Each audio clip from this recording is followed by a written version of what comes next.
This is Brent of the Brookbush Institute, and in this video we're going over manual therapy techniques, specifically instrument-assisted soft tissue mobilization. Now, if you're watching this video, I'm assuming that you are a licensed medical professional with instrument-assisted soft tissue mobilization within your scope of practice. Now, there's some gray area here. Not every state has legislation around these tools. If you're not sure, check. I would hate to see somebody getting in trouble because they watched one of our videos and used it on a patient or client when things did not fall within their scope of practice act. Now, these tools, just like all of our other techniques, fall within a model of practice, and we are very big on assess, address, reassess. So even though these tools are specific to perhaps fascial tissue, we're still going to base their use on reliable assessments.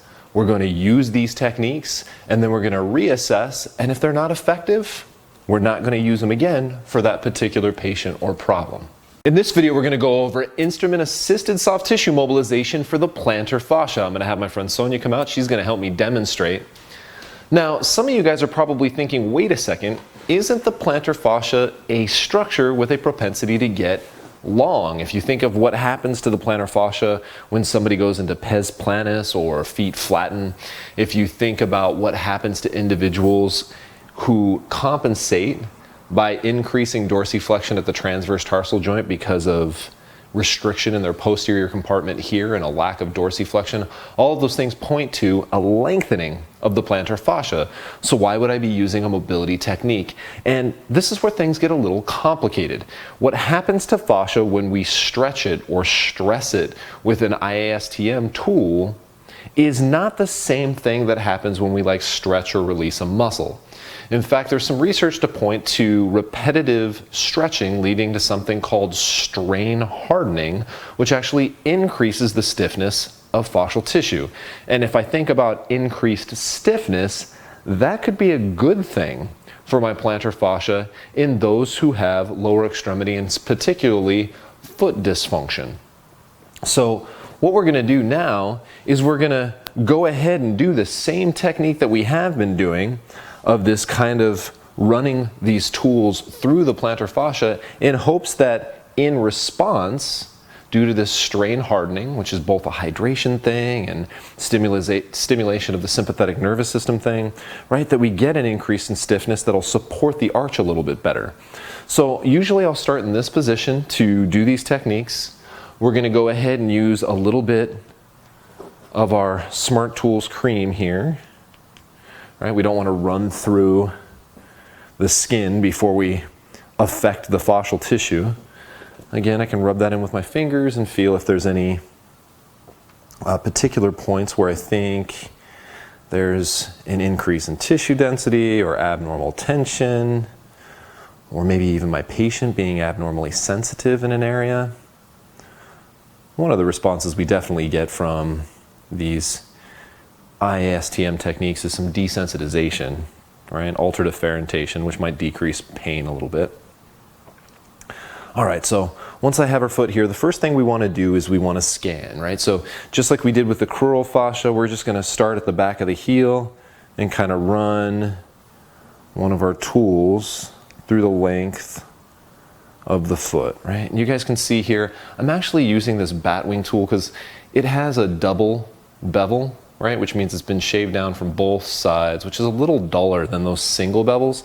The bottom of the foot's really sensitive. If I were to use this scanning tool, it can be really intense. Maybe I don't want to start that way.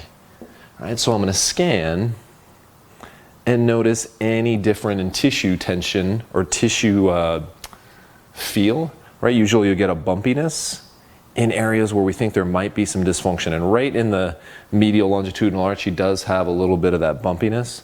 Now, with that being said, I now want to kind of go through in different directions, but because it's her foot, I want to be intentional and quick. If you keep at the plantar fascia, you're going to drive your client or patient right off the table. So I'm just going to go ahead and go in a couple different directions here, right? If I felt like this tool was too big, I could go to maybe the shark tooth tool, right? Come in, go that direction, go this direction, right? If I wanted to go across the foot, I'm not going to be able to use this surface. I might have to use just the tip here and go this way. All right, remember the disordered collagen matrix, right, is going to go in any direction. All right, come through here. Now if I wanted to maybe frame the different sides of the foot, I could use this corner in here, kind of come across like so. All right, I might not be able to go in a lot of different directions there, but at least I'm affecting that fascial tissue a little bit with repetitive stretch and some shearing force. Come through this way.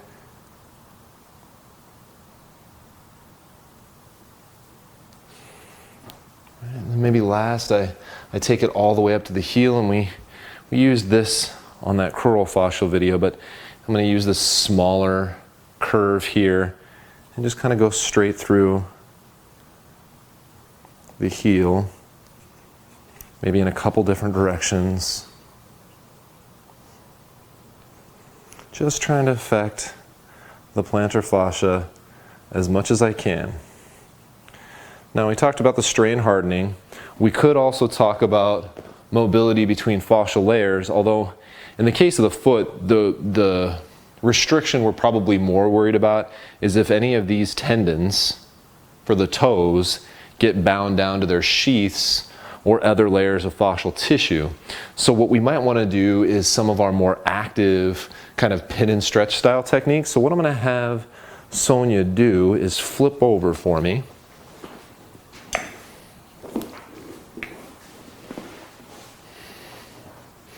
And again, guys, you're going to want to go at this with intent. Know what you're doing. Don't mess around. This is not comfortable.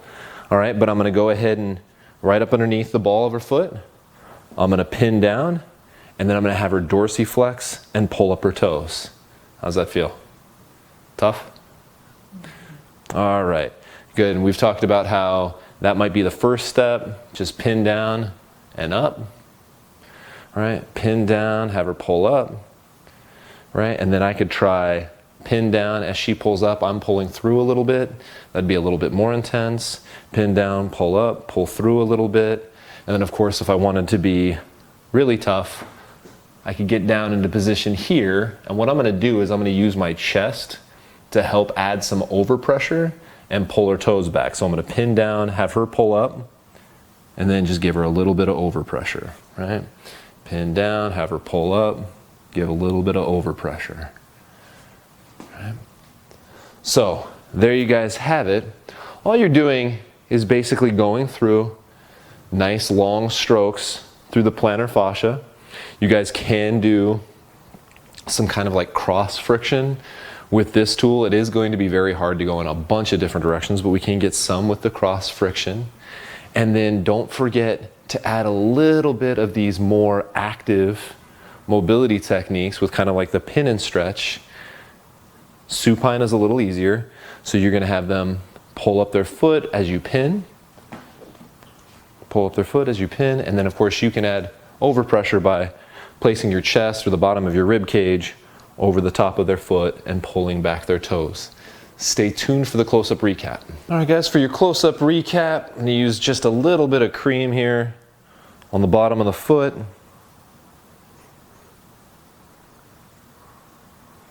Guys will notice I never stick my fingers inside the cream. That's just a good way to kind of spread any dirt and grime that might be on your hands. Rather use a freshly cleaned tool before each session. All right, and then I'm just going to go ahead and rub this in. Once again, I'm noting any changes in tissue texture or differences in tissue density. You guys will notice that I just kind of have her foot stabilized against my stomach and the bottom of my rib cage here. Again, I used just a little too much cream, so we'll go ahead and take that and just kind of moisturize Sonia's ankles here. That's okay.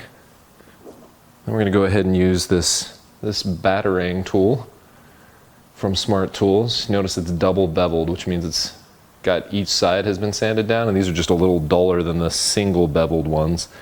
All right, so what I'm going to do is just pull through the tissue, Noticing any differences? You guys see how I push in till I just get a little kickback from the tissue. So I'm going through the softest top layers, softest, most superficial layers, and then just dragging through. Noticing any differences. And I definitely notice a little bit of difference here in the medial longitudinal arch. So I could do some downstrokes this way, some upstrokes this way. But if I want to do different fiber directions, I'm probably going to have to use a smaller tool, like the shark fin tool. And then I can kind of do some like almost cross fiber or cross fiction type stuff. All right, go this way. Guys will notice I'm still at about that 30-degree angle. All right, so I'm not flat to the tissue. I want to make sure I'm dragging some tissue underneath the point of this tool.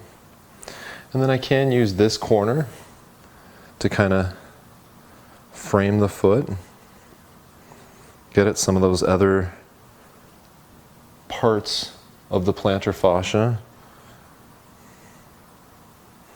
I really try to affect as much as I can. Once again, going for that strain hardening and that stimulation of the sympathetic system, which might increase tissue tone a little bit via those myofibroblasts. Right, and then if I want to go over the heel,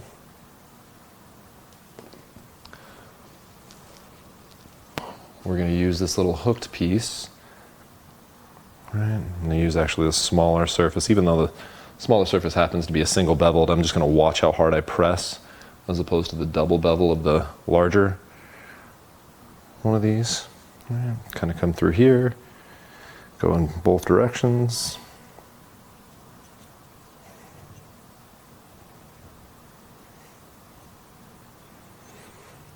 And then it would be really hard to show you guys in this position how I would do the pin and stretch technique. You guys saw a better view of that in the full body view. But just remember, all you're doing is you're starting this way, pinning down some tissue, going to your 30-degree angle, and then go ahead and dorsiflex for me, Sonia. Then having her pull her foot down and her toes up. And then of course you could add overpressure. So you're pinning down this way, and you guys can kind of see the depth that I'm getting into the tissue there with the tool, and you'd continue to push through. So there you have it, instrument-assisted soft tissue mobilization. Make sure to assess, address, using the intervention, and then of course reassess. And if you get the chance, these videos are not a replacement for live education.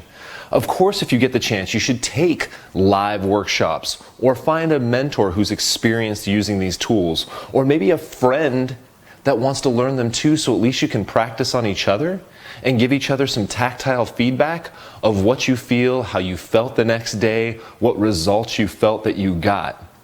I hope you guys enjoyed this video. Please feel free to leave your questions below.